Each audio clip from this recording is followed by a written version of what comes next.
Hey, are you by chance in a career transition, or maybe you're graduating from college looking for that first job, or even more likely you want to get out of that job you hate and into a job that you love? If so, this video is for you. All right, this first question comes from Anna. She is a fourth-year architecture student. She says, I'm Chase, I'm 4 years in. I'm realizing that I don't actually want to be an architect and I'm more interested in photography. How do I stand out in an area where I have no experience? Well, Anna, first of all, I think it's very brave of you to say that you don't want to do the thing you've been studying for, and that is a huge blocker for so many. I did the same thing with medical school. I bailed on medical school to become a photographer, and I'll tell you, it was a very, very difficult thing to do because everyone around you is gonna say, what the hell, you're so close. Why would you possibly stop? I think as soon as you are very clear that that is not something you want to do, you should endeavor to do the thing that you are compelled to do. And in fact, I just had an amazing conversation with Stephen Pressfield. I was on the phone with Stephen. We were talking about, he wrote the War of Art, by the way, an incredible book. Stephen said, there is actually a price for ignoring the thing that you were put on this planet to do. So first of all, I applaud you for being aware of this. Now, let's talk about what some steps might be in order to get you going toward this thing in a world where you have no experience. It's important for me to be real. You are not going to get hired for things around which you have no experience. That's just a fact. So, how do you combat that? You actually have to start then acquiring experience, which there's nothing like submersion, right? Getting yourself entirely interested in, around, surrounded by the people, the stuff that you want to be doing. So, how can you get close to photography? How can you start spending time with people who are in the photography industry, making a living and a life doing photography as the thing that they love? There are communities, there are online forums. There's nothing like going to actual trade shows where photographers are discussing their trade, swapping secrets about the craft, and networking and getting to know one another. Those are your people. Find those people, seek them out, and get involved. So let's assume you take that advice and now you're doing those things.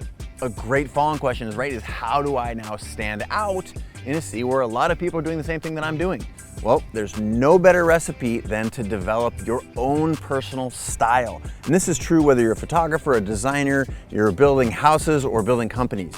What are the things that make you unique? And there are two things to look at. One, what parts of you do you bring to this new profession? How do you show up in the world? And second on that point is that there's no substitution for repetition. You are not going to discover your personal style, the thing that's going to make you stand out, by thinking about it sitting here on the park bench at the university. That's the rationale. People want to be able to look at that and say, I like that. Doesn't matter if you're shooting cars or people or mountains and this is true again in any discipline. You have to develop your personal style. That only comes through repetition. And last but not least with this particular question, think about this. Perhaps you not being established in this industry can be an advantage, right? You don't have all the baggage. You're willing to make mistakes. You're willing to look funny, right? So many people are caught up in how they appear to the world, but if you don't know that many folks and you're still just getting started, then use that to your advantage. Be weird, ask a lot of questions, be willing to try and fail, try and take what is historically looked at as a disadvantage and make it your own, lean into that. All right, and the last question for this video comes from Janice. Janice says, hey Chase, I've been in the same job for a few years without a raise. I'm wondering if you can give me some help. Janice, indeed I can give you some help. 3 quick tips. First of which is, do you know what your job is supposed to be and are you doing it to a very high degree? Because frankly speaking, time alone does not merit a raise. So I would ask you, do you know what your job description is and are you rocking it on every one of those points? If so, I do believe that you're entitled to a raise, and that leads me to thing 2, which is put time on your boss's calendar specifically to talk about your compensation. Hopefully that's seen. You can do this in a very constructive, positive, non-aggressive way. Just say, I want to put some time in your calendar to talk about my compensation. That will make it so that your boss is not surprised and that you actually come in prepared to have this conversation. Now, when you get to this conversation, I'm going to give you 2 little widgets of advice here.